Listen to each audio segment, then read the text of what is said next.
Marisha here, and spooky season is upon us, so today I'm going to recommend 5 cemeteries to visit in London.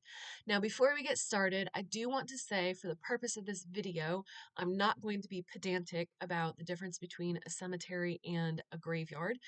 Technically, they are different, but for the purpose of this video, any place that a person has been interred will make the cut.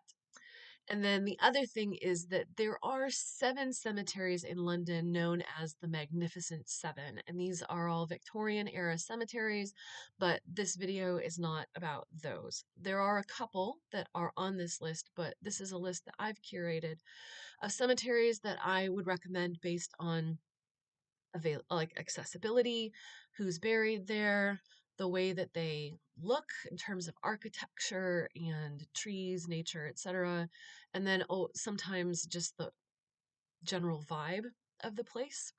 So, without further ado, number 1 is Highgate Cemetery. Now, this is one of the 7 Magnificent Seven, and it is the only one on my list that charges an admission. So, technically, this video does not count as free London, although the next 4 on my list are free to enter. Highgate charges, I think, £10, and that's because they need the money to upkeep the cemetery. It is huge. Like, generally speaking, I would balk at spending money to enter a cemetery the same way I would balk at spending money to enter a place of worship. But on occasion, I will make an exception, and Highgate, I think, is worth it. It is so large, it's actually bisected by a road. So there's the eastern part and the western part.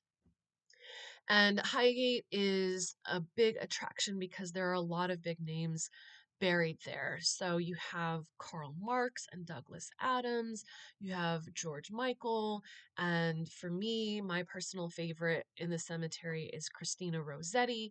Also, in general, the Rossetti clan, although not Dante Rossetti, but his wife, Lizzie Siddell, who he later disinterred to collect a book of poetry that he had buried with her so that he could publish it and make money. He was a real piece of work.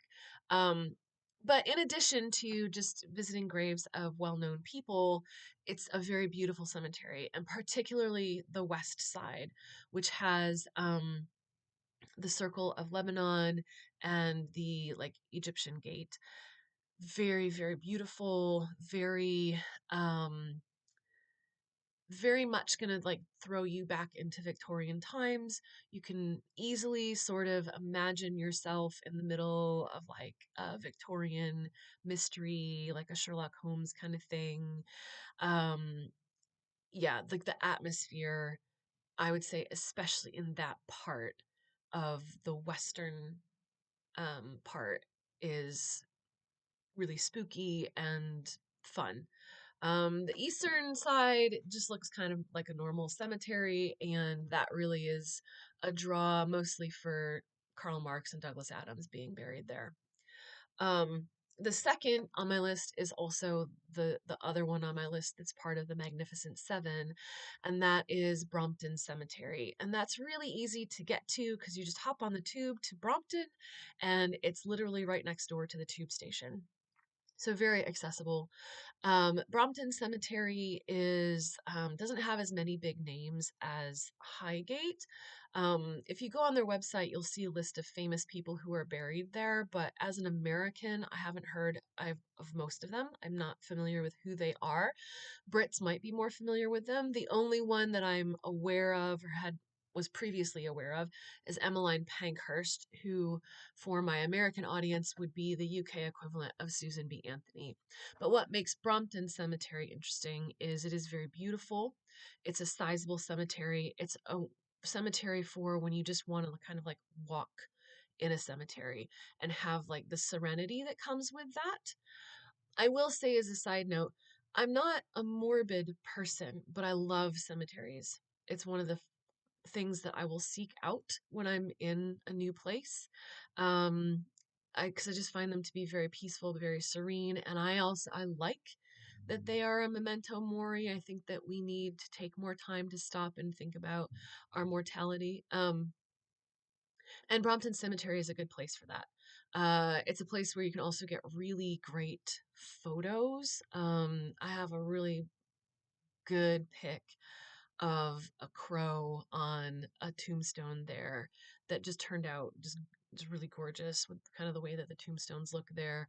There are several sort of like mausoleums, and it's a place where a lot of films have been shot. So think the Robert Downey Jr. Sherlock Holmes, Goldeneye, Johnny English, like lots of places. And so that gives you some idea of how picturesque it is if it's being chosen as a filming location so frequently. So, moving on to places that are not part of the Magnificent Seven, the next place that I would recommend is Bunhill Fields Burial Grounds. And this is nicely centrally located in Islington, and it features a lot of famous people. And it's surprising because it's a very small area. Um, but it features William Blake, the poet, John Bunyan of Pilgrim's Progress fame, Daniel Defoe of Robinson Crusoe fame, Isaac Watts, who is a famous hymn writer, most famous for Joy to the World. It's also where Susanna Wesley, mother to John and Charles Wesley, is buried.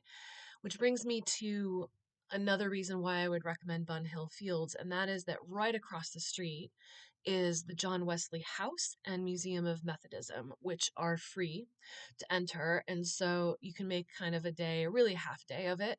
Go check out the Bunhill Fields, take pictures of William Blake's tomb, um, and then go check out John Wesley's house and the Museum of Methodism. Fourth on the list is the graveyard at Old St. Pancras Church. Now, if you're not familiar with London, make sure that you're going to the Old St. Pancras Church because there is a new one. Um, the old one is north of Euston Street, and the new one is south of it. Um, this churchyard is really fascinating because of its history. So there are some really interesting people who are buried there, including Mary Wollstonecraft, who was buried there. Later, her family relocated her remains elsewhere, but there's still a monument to her there. Um, and then John Polidori, who wrote The Vampire, was a really the first vampire novel. It predates Bram Stoker's Dracula. It was written basically, or the idea for it came on that famous night where Lord Byron and Percy and Mary Shelley and John Polidori were hanging out, and they had this like, let's tell each other stories. And that's where Mary Shelley produced Frankenstein, but that's also where John Polidori produced The Vampire. So he's buried there. But a lot of the people who were buried there, their graves were later they were later disinterred to make room for the train coming through. And when that happened, the writer Thomas Hardy was kind of in charge of all of that. And what he did is he took a bunch of the tombstones and he stacked them around this tree there, basically to put the tombstones somewhere. And they're still there, kind of encircling this tree. And now it's called the Hardy Tree, and it is a sight to behold. Um, so that's really fascinating. The history of it is fascinating. There's also the churchyard is mentioned in A Tale of Two Cities. It's also where Mary Shelley and Percy Shelley sort of met over like her mother's grave, Mary Wollstonecraft's grave, and planned their elopement. So it's a lot of rich, rich history, and it's just a very, again, atmospheric cemetery, especially if you were to go into in the autumn. It definitely gives you kind of like those creepy vibes. It's really great. And then the last one on my list is really, I admit, partly because I am biased, and that is the St. George's Gardens, which are really close to Brunswick Center and the Foundling Museum in Bloomsbury. And that is because they were the burial ground of the church that I attend, St. George the Martyr. But what's interesting about them is that A, it was actually two churches who shared that burial ground. So I think St. George the Martyr is the south half, and there's another church, and I'm forgetting the name of it off the top of my head, that had like the north half. It's no longer like a burial ground. Now it's a park. And so there are some tombs around, but there's also um, paved paths and benches set up in like a park style. It's not set up as a cemetery style where the paths are leading you to the tomb so that you can visit your loved ones who have passed on. People stopped being buried there, I think probably before the 20th century. It is set up to be a public park and people go there and have their lunch. So it's really kind of an interesting mix of this like cheerful park place where people are having their lunch or kids might be playing, but it's also among all these tombstones, which I love. Um, and then some of the people who were buried there do have really interesting stories, but their tombs aren't really easily found. Like you can't go easily see this tomb. I think it might be another case of a lot of the tombstones sort of got moved to the back fences, and you'll see them lined up along the back fence.